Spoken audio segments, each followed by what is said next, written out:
sometimes it's easier to just put on a face and, act it out a little bit rather than actually showing everything.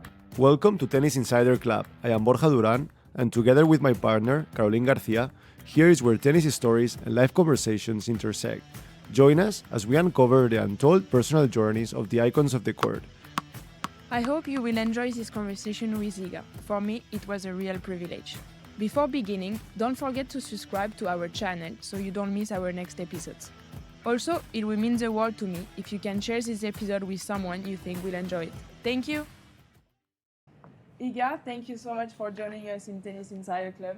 Thanks for having me. We are very honored to have you today. First question, how did you start with tennis? Well, long time ago for sure, but I started because of my dad and my sister. I mean, it was my dad's idea for us to play tennis because it was an individual sport. And I don't know, probably because it had like better perspective than other sports. So basically my sister, since she's like 3 years older, she was the first one to start playing, and then I kind of followed her footsteps, So when she started practicing at like, I don't know, age 6, like kind of, as usual, I was always around and somewhere with the racket and like hitting with my dad or just, messing with everybody. And then when I was a bit older, obviously I was like having like group practices and then the individual ones. So step by step, but yeah, it started basically from my dad and my sister. Yeah. Did you try rowing or no? As your father? Honestly, I don't think my dad wanted us to even try. No, I actually never kind of rode, Yeah. only on the gym, on the fake one, But I think, I don't know, I think this sport was so tough on my dad that he didn't really want to like come back to it. I don't know, it's a tough topic because like most of the stories that he tells, like, I don't know, he's talking about like traveling and seeing the world, but also about like disappointments because he was at the Olympics, for example, but he was in the team, They were rowing in like four person boat, kind of. I don't know how to say it professionally. So he always had to rely on somebody, That's why he chose tennis for us. We also tried swimming, but I was scared of water, so I got kicked out of the team of scared of water. Yep. I got kicked out of the lessons. And were you showing some talent at tennis since like very early on? I mean, I don't know. That's what people say, at least. No, yeah. I mean, that's what people say.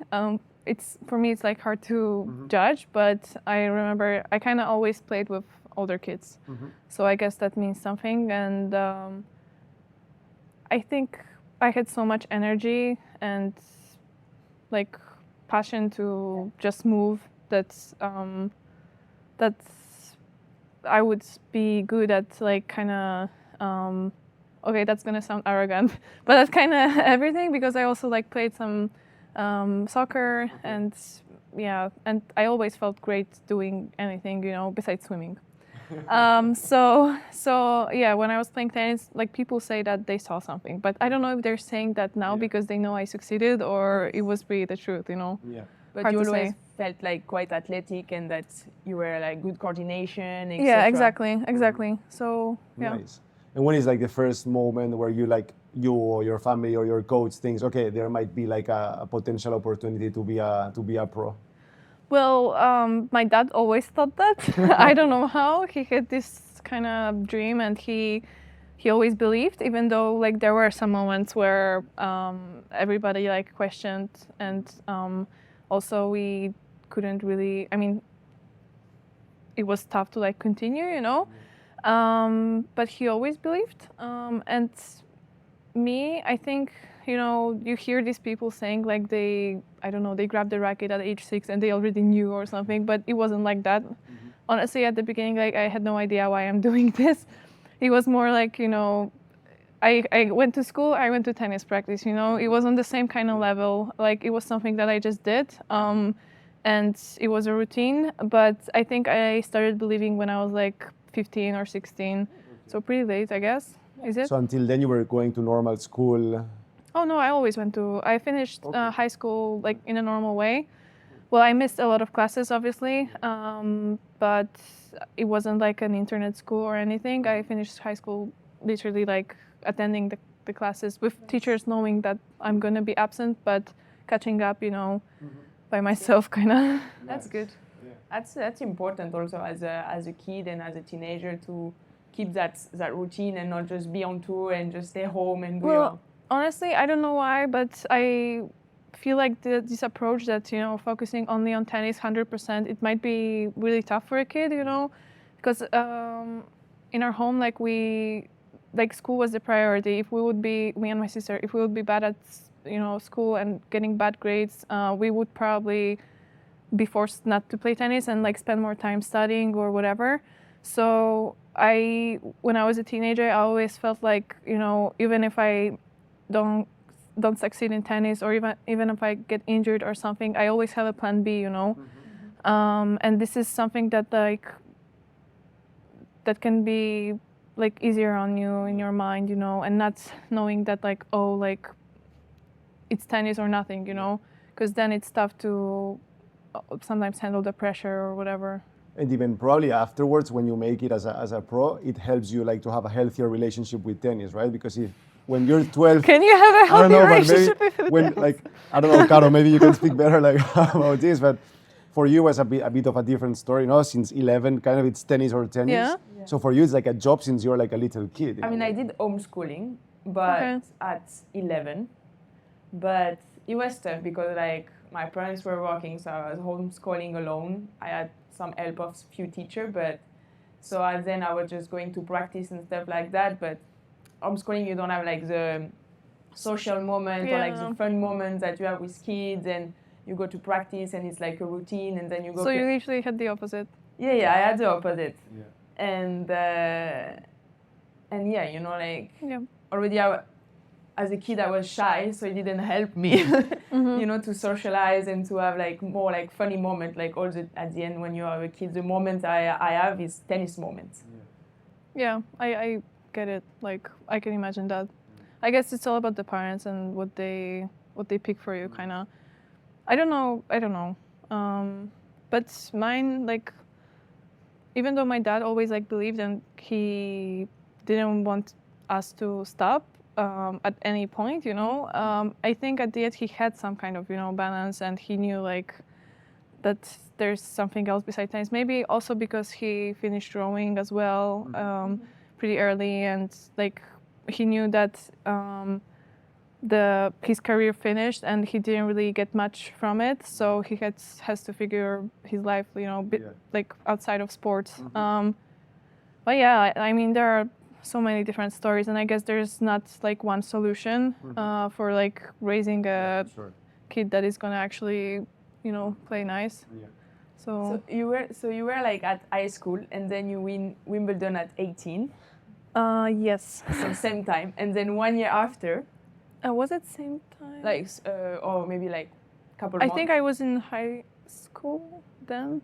Yeah. Or maybe 1 year after. Yeah, I don't know. No, I mean, I finished high school in 2020.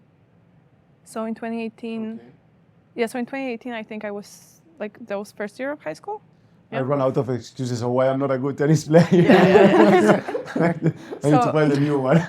So but I had some leverage, for example, in Poland, you have to pick 2 subjects to in high school that are gonna do extended program, So I did math, and I committed 100% to it. I did it in a normal way, but the other one, I had no idea which one to pick. It was chemistry, biology, physics, or I picked between these 3, and I couldn't do it. Math was so time consuming, and playing tennis and everything, I couldn't do the other one. So yeah, the teachers helped me basically.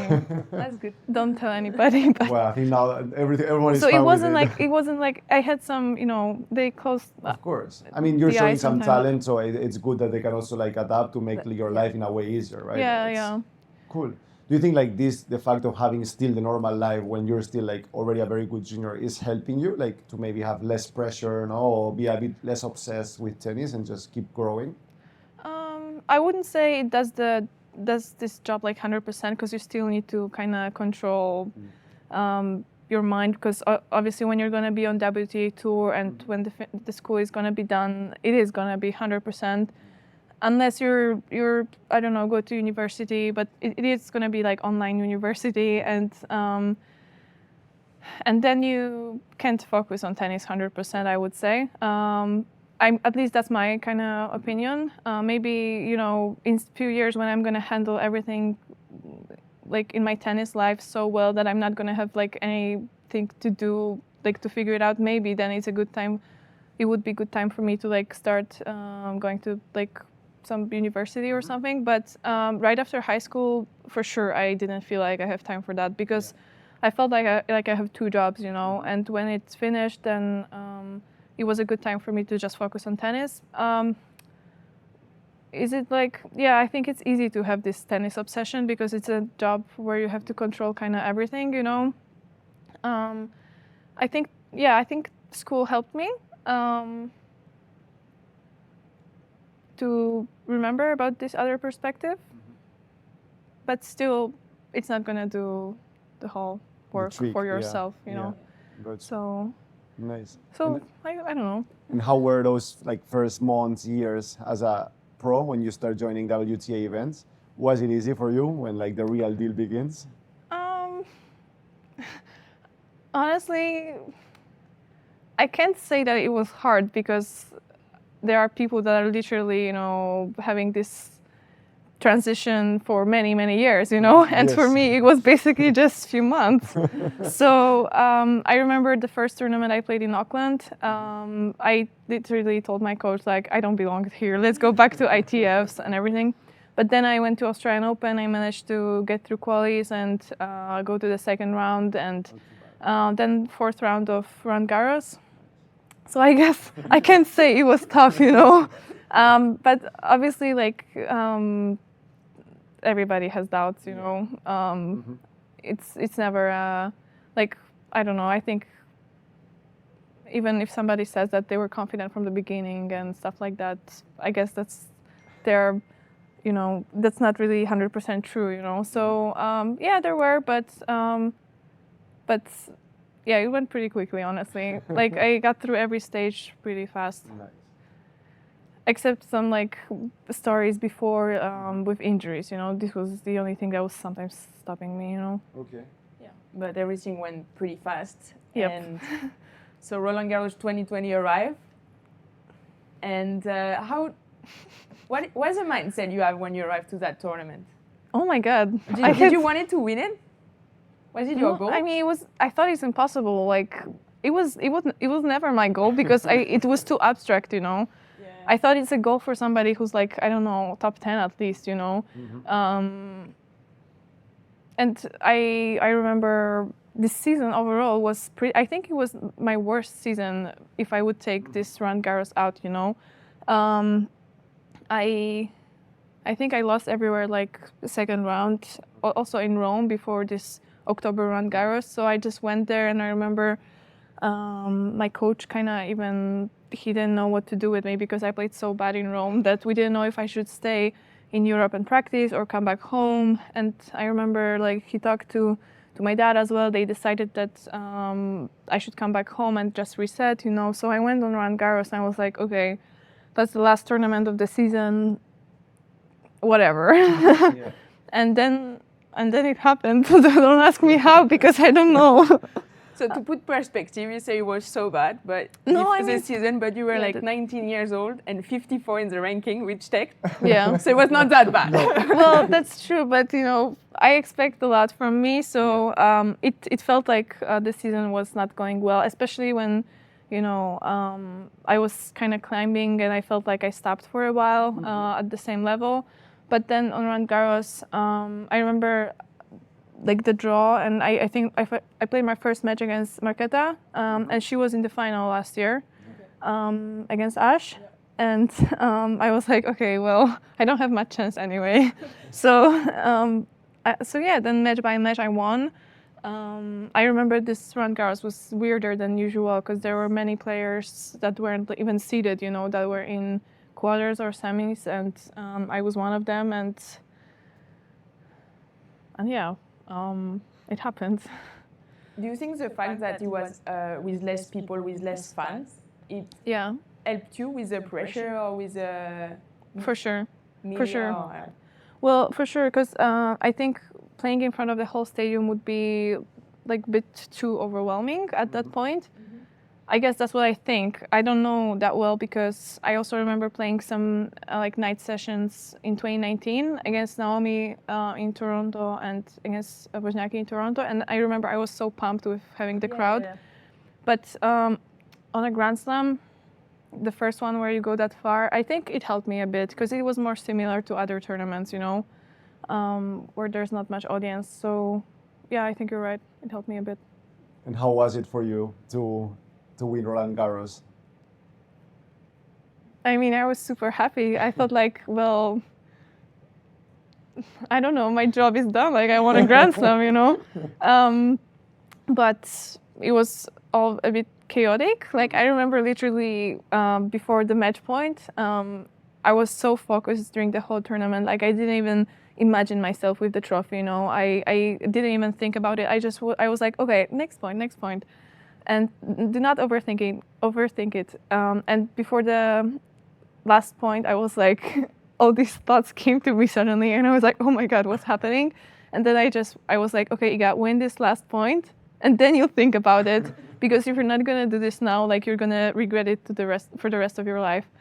So I won it, and yeah, I was really happy and proud of myself, but I think I didn't even understand at that time what does it mean, you know. I think when I came back home and I saw this fuss that suddenly was in media about me, and also, I don't know, these invitations to like be on the cover of magazines, and suddenly I was, you know, on the TV like all the time, like this was crazy, you know. And also tough kind of to handle it. Expectations begin, right? Because you're a 19 years old kid, and suddenly, like everyone thinks, they starts comparing, you know, to the greatest. Where is your limit? You cannot lose anymore. I mean, in a way, you know, you go like when you go to the to this Roland Garros, nobody's expecting you to do like anything big in a way. Already it's a big accomplishment to be there with 19, no? But like from there, everyone expects from you to win the next big tournament. Does it have a toll on you, this or no? At least I thought everybody expected from me. I think it wasn't that bad because still everybody thought that I'm a kid, you know. Now I feel like the expectations are much higher because, I don't know, people say that I should be on my peak, or I'm not a kid anymore, so blah, blah, blah. Yeah. But back then, I think I was the one that put like so much pressure on myself. Okay. I remember getting my first like patch sponsor, and a big deal, you know, and it was so much pressure for me during my first matches, because I was like, oh my God, I have this sponsor now. They want me to succeed. Like, what if I'm not gonna repeat anything that happened in Paris, you know? And I remember I lost the tournament before Australian Open. It was in Melbourne because it was COVID, and they did all the 500s in Melbourne, kind of. And I cried for like a day because I thought like I disappointed them, you know. Why did they invest like so much money in me if I'm losing? And yeah, I mean, this was tough, and like there are a lot of things you need to like go through, I guess, because people, especially I think in like our countries and in Eastern Europe, they are like preparing for losses and how to get back from it, but they're not preparing athletes for actually succeeding, you know, especially in tennis when you succeed, it's suddenly everything is so loud, you know. So yeah, I mean, every week was a different challenge for sure.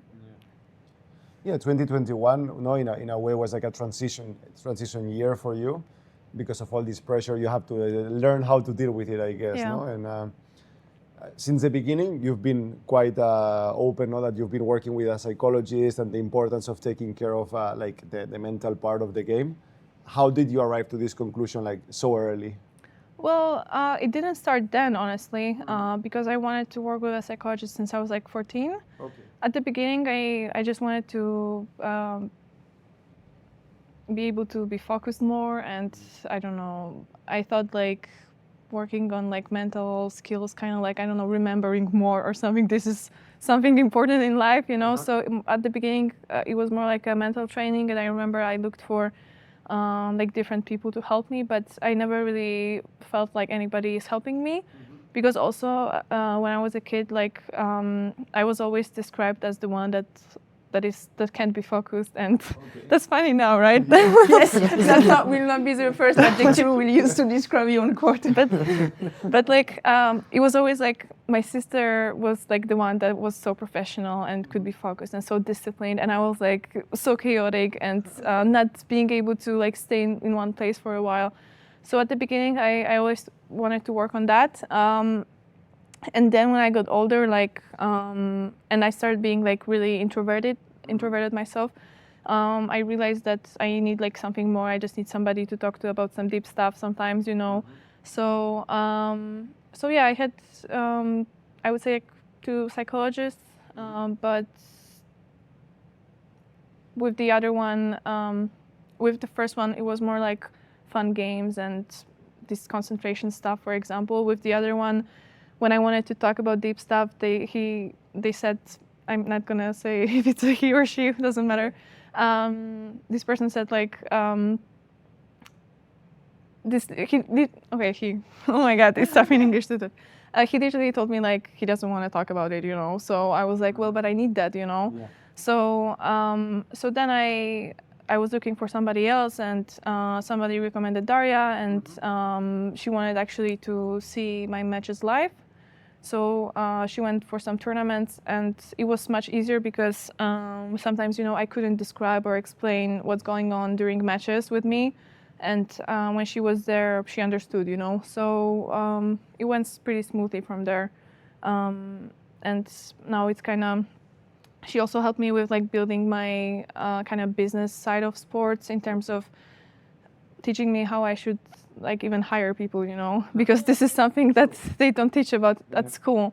So yeah, Jules, my manager sitting here next to me, he's a witness that she also helped with like combining the team that I have at IMG with my Polish team, you know, and communication between all the people. So at the beginning, it was, you know, more mental training and just, you know, working on some stuff that bothered me outside of the court. But now we combine it like in like everything that the athlete needs. It's true that a tennis player, on top of all the challenges that you have on court, you are like a little company, well, quite a big company, and you have to hire people, and those decisions are like super important. They will have like a direct impact now on your success. And at 19, 20, to have to make those big calls is not easy. Sometimes you're not ready for it. Yeah, I mean, it's the same. It has the same importance as fitness or what we do on court, literally. So, yeah, I think without it, I wouldn't be able to even have like, like a good inner dialogue on court, you know, because I'm so like tough on myself that yeah, for sure, with a psychologist, I could learn like the other perspective and kind of open my eyes, you know. And probably also because you started quite young and you had years of experience when everything came, all the success and the sometimes negative pressures that can go with fame. You were more ready, or you knew a little bit more about yourself, even if you probably learned a lot in that phase. Well, what do you mean I was experienced? When you start to work with a psychologist, you know, it's not easy. When you have been working with that person for a couple of years, it's easier to share stuff. That person know you better also. Yeah, well, with Daria, we started in 2019, and 2020 was the big hit, you know. So for sure, like, it would be much tougher to handle it without her, and also without my coach, who knew me like since I was 17 or something. Because even like this, like people don't know about this, but like after I won this Roland Garros for like 3 months, I was literally like I was so focused on like business side of sports. Like actually, I thought that this is like the only success probably that I'm gonna So you have to in my life. capitalize on it. Exactly. Like for 3 months, I was so not focused on tennis and on practices. And Daria kind of saw that. She knew that. She wanted me to kind of figure it out on my own, but then I actually like didn't. I just went to this hole of like thinking about money and sponsors and everything that she kind of after some time where she saw that I'm not doing anything to change it, she kind of showed me like, hey, this is not a good way to go, like and this is not the only success you're gonna have in your life. So I kind of refocused and I could continue working on court, you know, rather than behind the laptop. So. But still, like 2021, compared to like the big success of winning a slam, no, in 2020, and compared to the 2022 or 2023, was not that good, no? Well, you won 1,000, which is already an amazing achievement. Yeah, I mean. But was it hard for you, like because now you're winning Roland Garros, you're 19, 20, you think you're on top of the world, no? Maybe you struggle to at least top up like that. Results? I wouldn't say so, because I saw all these stories of players winning Grand Slams and then suddenly like not being able to keep up, you know. With expectation. So I actually think 2021 was kind of better than 2020. Okay. Because I was in 4th round of every slam. It was super consistent. I won Rome, I won Adelaide, I think. So having 2 titles, you know, before Roland Garros, I didn't have any titles. So that was like confirmation for me that at least I'm somewhere there, you know. And I played WTA finals, so I didn't think of it as a bad season, especially because I didn't know what's gonna be next, you know. No, I mean I didn't know how 2022 is gonna look like. So I agree, it's an amazing season, but still could be easy to like fall into a dark place. No, of last year I win a slam, this year I only have one 1,000. So it's good that you could like still see like the bigger picture now and see that you're making some progress. I mean, probably at that point during this season, I maybe didn't see it that much, but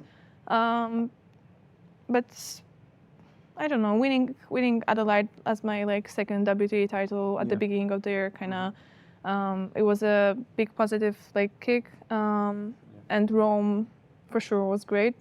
But honestly, like I had different stuff to like focus on. Like I had a different challenge like every tournament, you know, as we do. So I wasn't really thinking about the bigger picture. But now for sure, no, I was happy with the season, I would say, at the end.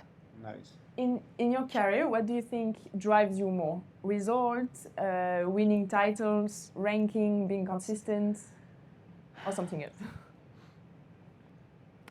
That's a tough question because, you know, at the beginning I didn't even think that I could be in this place, you know, so I didn't have like goals to be like top 10 or top 5. Now I would say just the stats kind of. Okay. Like I get very happy when I can sit after the season and see my stats and look at them, and I'm proud, you know. I just get like positive feelings, you know. So I kind of want to work for that. Obviously, like the feeling of winning, but it also changed because I remember in 2021 being in a quarterfinal of a tournament. Like I was so happy. I even saw some highlights, you know, from 2022 when I won against, I think, Maria Sakkari in the quarters, and I got so happy. Like, and now I'm in semis of tournaments, and I'm like, oh, you know, just another one. Like, it's harder to feel it, I would say, when you already know that you've been in this place. But I think we as athletes, we should always remember these moments where we lift the trophy or we were playing like Grand Slam final or something, or semi-final, because this is what should drive us, I would say. But I guess I always like numbers, so I want to have as many like weeks or titles as possible, kind of. But it's not like, I mean, I'm that kind of player that when I think about winning, I'm usually not winning. So it kind of has to stay on the side during the tournament, you know. You follow more, you try to be more focused on the process, or like exactly. what the action you can do play your play best? better. Yeah, to like have the feeling, you know, of playing better and better, but not really the results, because when I think about results, it's Well, you usually cannot control them at the end, or like Yeah, exactly. We're results should playing be the against a consequence of person. working hard every day, you know, like Yeah. nice. I mean, I'm trying to kind of always refocus to think I only guess about that. that's very easy, like the idea of having that. But when you're like number one in the world or number three, you know, or whatever, it's hard to like, yeah, sure, you know, focus on the day to day. But like, Yeah, I I don't know, mean, how do you like? you kind of sometimes have to lie to yourself, Yeah. because like it's hard not to think that you're gonna win some tournaments. Yeah. But that's the way to go. Like if it's working, then you should just continue. And like not having a lot of expectations always helped me. So I don't know. I feel like there's this I don't know, this mindset that I have kind of, and the opposite is like the American kind of motivation that you sometimes hear from athletes, like, oh, I'll be number one, like I'll win this, you know, and I'll be the best. Like, I don't know, I never really felt that, you It's know. putting a lot of pressure Like, on yourself, saying that things, no? yeah, but it helps some people, but some people it doesn't. So it's kind of weird. And earlier you said that, and we all know, like on tournament and on court, like you have a lot of control on yourself, on your emotion, and on your attitude. And you said that as a kid you were like kind of the opposite almost of that. Yeah. On your day-to-day life outside of tennis, how are you? I think I'm pretty close sometimes, you know. It gets me like a lot of time to trust a person and to really like open up. So there's not like a lot of time where I show my like real emotions, I would say. And this kind of helps me on court, I would say, because sometimes it's easier to just put on a face and you know, act it out a little bit rather than actually showing everything. But I don't know. I just feel like year by year, when I grow older, I feel like I'm a bit more calm overall. So it's hard for me to like compare me as a teenager and me now, because I feel like I'm a bit different person, you know. Yeah. Yeah, but I mean, as a kid, I was like you could see me everywhere, but it wasn't like I talked about everything or something, you know. So You just had a lot of energy. yeah, exactly. How easy it is for you, the tennis lifestyle, like traveling competing every week here and there. Like at the end, it's never nonstop. Yeah, I mean, I like it. I think it would be easier on us if it would be like 9 months instead of 11. That would be a perfect solution, I would say. Because overall, I love this. You know, when I'm home for too long, I want to go somewhere. But the season is long. Like you can feel it at the end. It's hard to be motivated all the time. I think it's even like impossible to be motivated all the time, even when your goals are like the highest. You know. So yeah, I like the intensity. But if it's like 11 months out of 12 in a year, It's too much. sometimes you'll get tougher moments for sure. And this is something like we need to adjust to. For now, I feel like I've been pretty good at it, but I don't really understand how we got to this point where we have to play for 11 months, you know, and also not playing some events.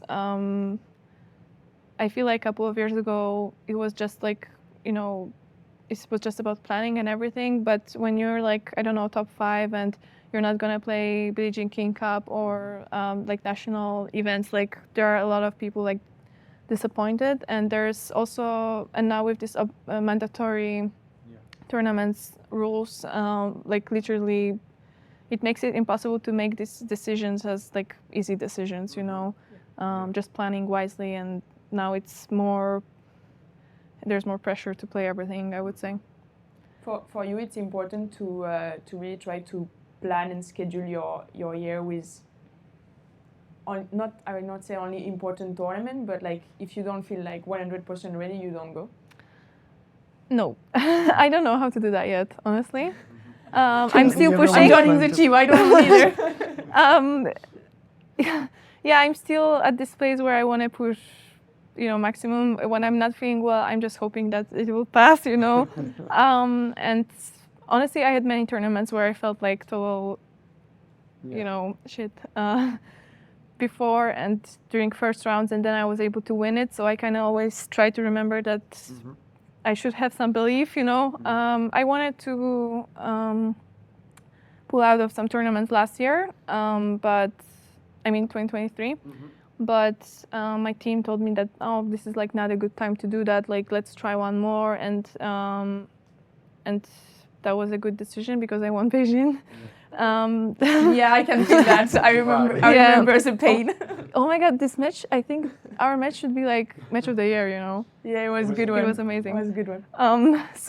But before I kind of I didn't feel like I should play. I should get some time off. So yeah, for me it's tough to make this decision. I never made this decision yet in my career. So I guess I'm still gonna try. But when I'm gonna get older, I would need to stop at some point. Yeah, you will learn. Find more balance. Yeah. Yeah, at the end, if I don't know, 3 people from my team are gonna come and say Iga, it's a good time to just get a time off, then I would probably be reasonable. But for now, I know that probably if I'm not gonna play 2 tournaments in a year, I'm gonna be number 2 instead of number 1, and I want to stay in this place. So there's some responsibility, to that. So You were mentioning the fact, that with already a very long season, if you don't play Billie Jean King, you will get a lot of criticism. Or how easy it is for you to handle all that outside pressure or hate or expectations? Is it something that affects you or not? Well, it does. I think it affects everybody. I'm trying to not go to internet too much. I just post my stuff and go out, not read stuff. So at the end, I have less chances for it to hit me more. But I think honestly, now I had the toughest situation with media and how they approached me in Poland, because abroad there was nothing, I didn't play China swing this year, obviously because of my case, now everybody knows that, but before they didn't, and abroad nobody said a word about it. It was fine for them that I maybe took a time off or I'm just missing 2 tournaments. But in Poland it got crazy. Media they diagnosed me with mental health disorders. I suddenly had depression, I was burned out, I was firing everybody from my team. Suddenly they wrote these articles clickbait titles as well that there's something wrong with me because I didn't play 2 tournaments. And this was tough because I felt like I need to just update them every minute about my life, because then they're gonna go in a weird way. And after we announced that I have this case, it suddenly everybody suddenly understood, But during this time when they didn't know, it was tough because I was literally battling my toughest battle that I ever had, and not feeling well, and really I had a bad time, And suddenly the whole Polish media was kind of after me why I didn't play 2 tournaments. So the hate was big, and everybody's instantly judging. I think they are writing stuff that they would never say to our faces. So now I guess it's part of the job. It shouldn't be that way, because the internet is not going to a healthy place. But how hard it was for you this year when you find out there's this case? I guess it has to be a huge shock for you, you're at the top of the game, you're working very hard, and you find out that for some reason, there's this. Yeah, it was terrible. Honestly, I don't love tennis that much to kind of feel to feel this bad, if it would happen to me second time, I don't know if I would be able to go through this, the second time, because it was terrible. Honestly, I couldn't go on court for 2 weeks because I felt that it's because of tennis that I'm in this place, you know. Like I felt it hit me like much deeper than it didn't hit my like athlete side. It hit like my personal side because I thought like everybody will like turn their backs on me, and I had no idea what happened. You know, at the beginning, obviously, I didn't have a source like right on. We had to send the supplements to labs and wait for the results. Like it was so chaotic. Like I didn't know if it's gonna be, you know, 2 years or 3 months or something else. So yeah, it was really tough. Like I don't know. I don't want to go through this again. At that for moment, sure. it has to be a nightmare because at the end, you don't know like what's going to be the outcome. Even if you are like in peace with like I haven't done anything wrong. No, there's still like so many things out of your control at that moment. That Exactly. it's, like, You hard can to- be at peace with yourself that you didn't do anything wrong, but no one actually treats you like that. Yeah, exactly. Especially the people that are like kind of prosecuting you. They want to find like even when you're telling the truth, you feel like they treat you like a liar, you know. So, but it's a law, you know. And at the beginning, like it was hard for me to like accept it. But my team told me from the beginning, like don't expect anything, and don't like overthink what the outcome might be because you literally have no control over this. So, so yeah, we just tried to find a source and. I found it, which wasn't that obvious because, you know, I could be out of this melatonin during the US Open and kind of throw it out, you know, when I'm there. And then it kind of, when we had it, we just went through the pattern kind of step by step of proving my innocence. And luckily, like, they made a pretty kind of rational decision, but nobody says that it can be like that. So at the beginning it was really scary, and there is a lot of unknown decision, unknown timing, and Yeah, and, in like- the tennis career also it's a lot to go through those moments. and like I fought for everything so hard for past years, and what if people are gonna literally like in their head like take it away from me, you know? What if they're gonna like look at me differently? I don't know.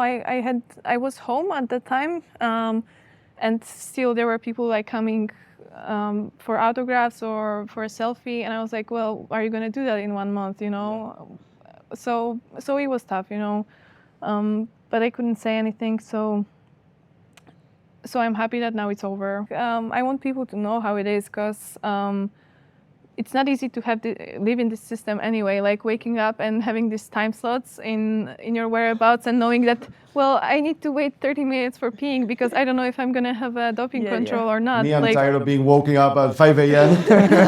No, that's true. Like, who the fuck are you? You know, it's like, No, we have also like last time we moved to our Airbnb and the ring bell was not. I mean, we couldn't hear it in the room. yeah. So we went to buy another one and we Really? put it in our room because we could not hear the other one.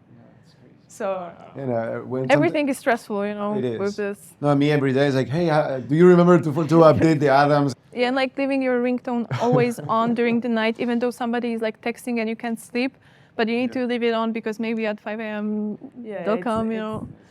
It's all the behind But the scene. Yeah, exactly. But like I think I lived through the worst kind of worst case scenario. So if I survived that, I think I'm gonna survive everything. Yeah, for Honestly, sure. at the end, makes you I'm- strong, right?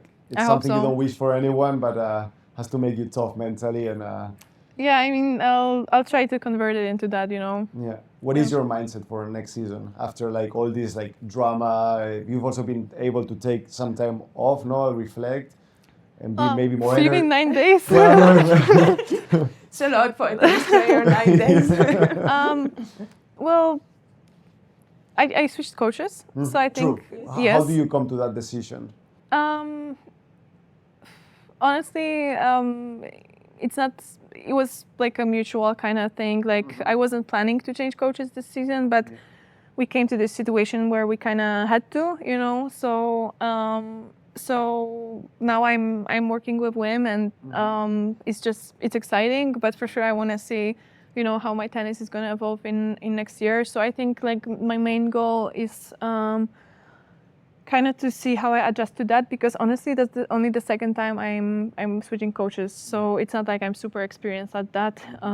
There's some stuff we worked on. I'm not going to tell you, obviously.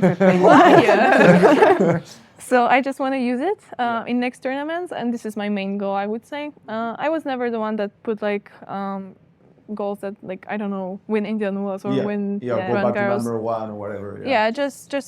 Just doing this and focusing on the details. It's a good way to go. So just that. And so changing coaching or hearing someone new, because you have been with your old coach for a couple of times and had a lot of success. For you, it's also like in a way to improve your game. And would you say you are like an open person when someone tells you something?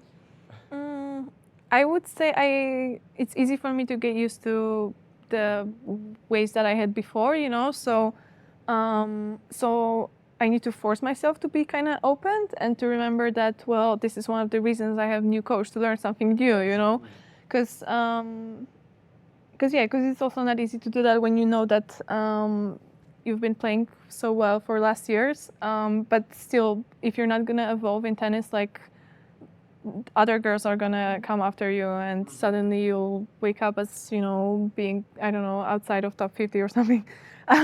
So I'm trying to be open-minded, but obviously, like, we're not changing a lot because there's no need to, you know.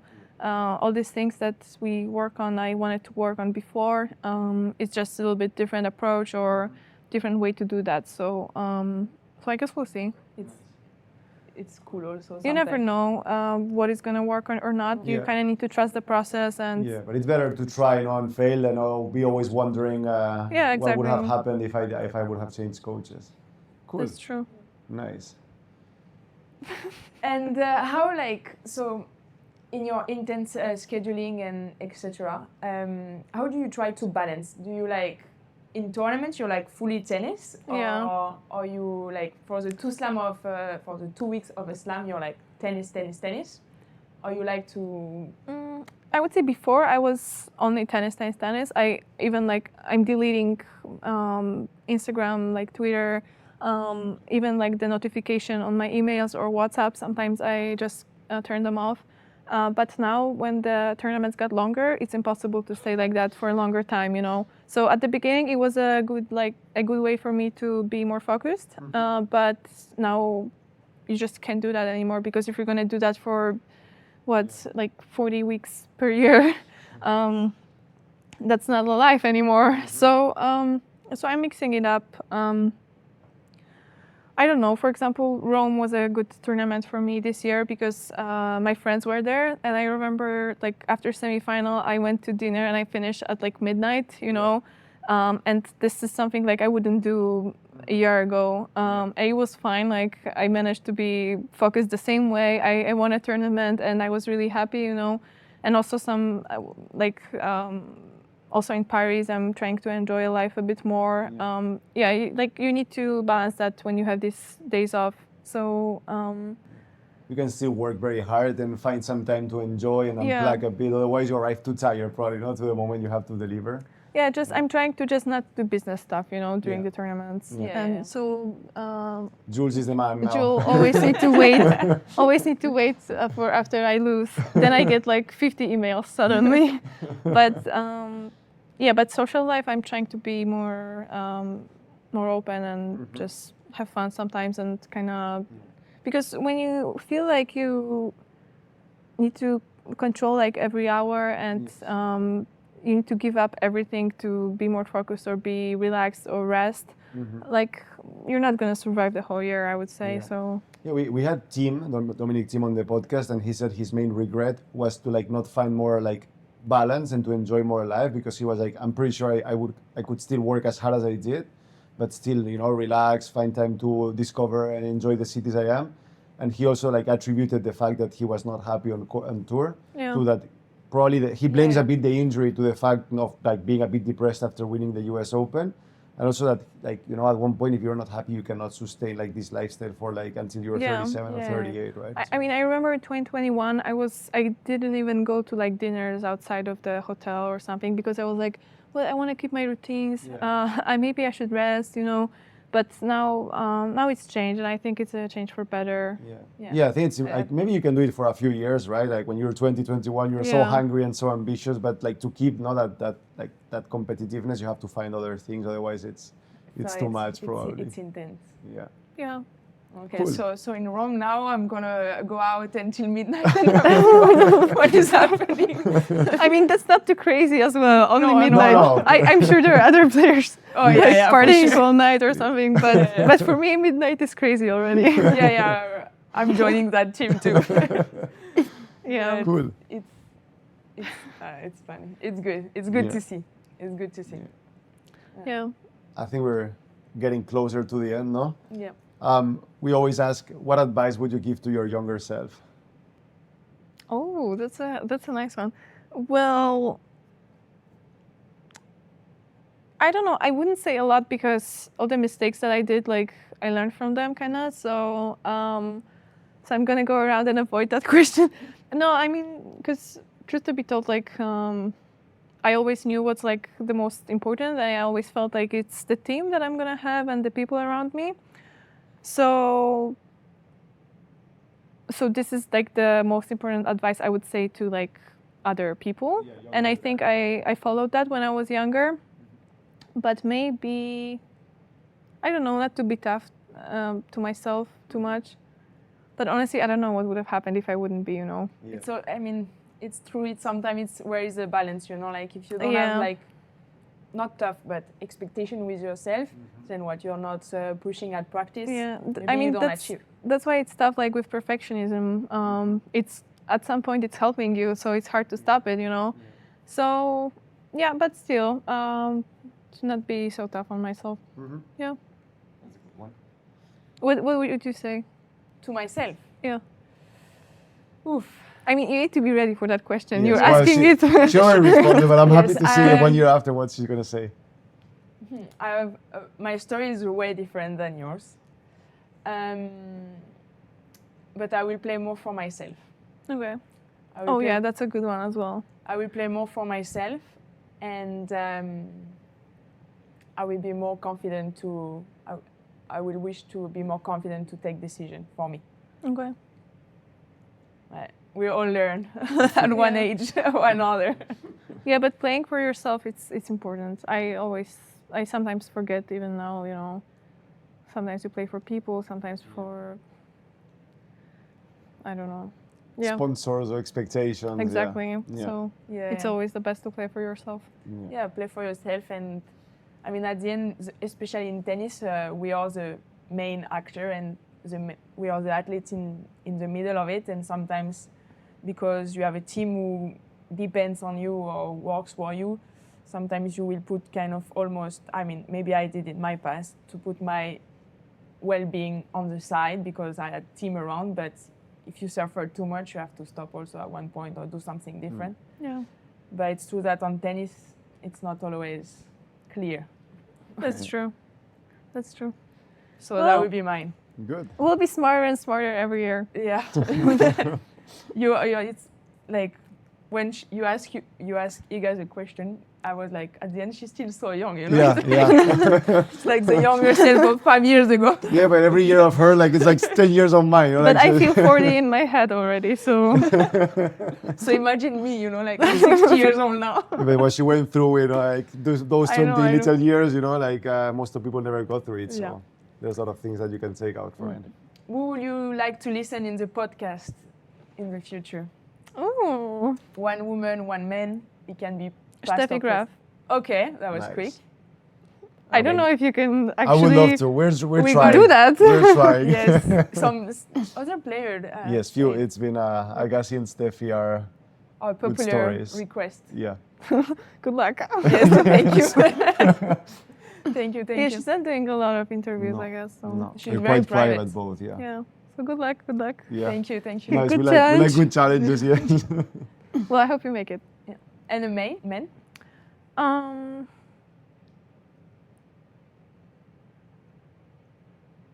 I mean, I always like to listen to Rafa. I just feel like I can take a lot from him. Yeah, so Rafa, yeah. Cool. Okay. Hopefully this year. Yeah, but Steffi, I will love it. But it's true, it's quite a mystery because she has been very quiet and. Yeah, I mean, I totally understand that as well. So Yeah, me too, Yeah. me too. as a tennis player, I also don't want to ruin her No. kind of private bubble that she kind of created. So Yeah. I mean, maybe I'm gonna go that way as well when I finish. Yes. So Yeah. Just enjoy your life, no? If and you then can. hope Okay. that nobody from WTA asks me about the podcast. No, but this one was really fun. So Thank I Thank you. you, hope you had a guys. good time. Yes, For thank us, it you was so much a for big joining. pleasure, and yeah, good luck next season, Iga. thanks, guys, for you too. Thank you. I hope you enjoyed this conversation with Iga. For me, it was a real privilege and I learned a lot. Don't forget to subscribe to our channel so you don't miss our next episodes. And it will mean the world to me if you can share this episode with someone you think will enjoy it. Thank you and see you soon!